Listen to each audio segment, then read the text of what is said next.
some distinguishing features of the UES. The UES retains certain core elements of classical Darwinian theory, such as Darwin's insight concerning the preservation of innovations that facilitate survival and reproduction, while rethinking other aspects such as gradualism, random variation, and a number of pernicious conceptual and semantic limitations from the past. The UES goes beyond the so-called modern synthesis and neo-Darwinism to incorporate more recent contributions. Many of these new concepts were made possible by recent empirical discoveries that provide new insights into the creative power of the natural forces responsible for numerous innovations in the deep history of life.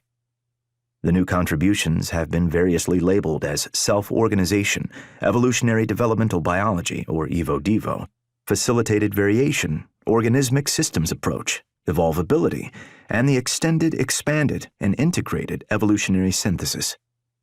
This confusing proliferation of labels will be simplified and consolidated in a more unified and accessible conceptual framework in the UES. Recently, a variety of popular books on evolution have added several of these important new concepts that go beyond classical Darwinism or neo-Darwinism. Relevant examples include The Making of a Fly, The Plausibility of Life, The Music of Life, and Endless Forms Most Beautiful. In addition, I will be presenting some new concepts of my own.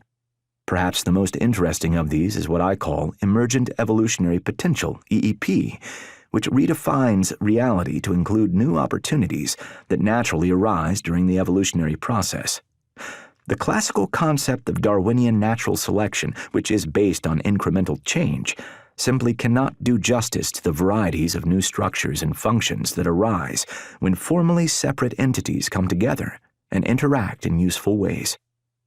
What is needed is an updated scientific explanation for how a completely natural process can give rise to the extraordinary diversity, complexity, and efficacy that we observe throughout the history of life on Earth.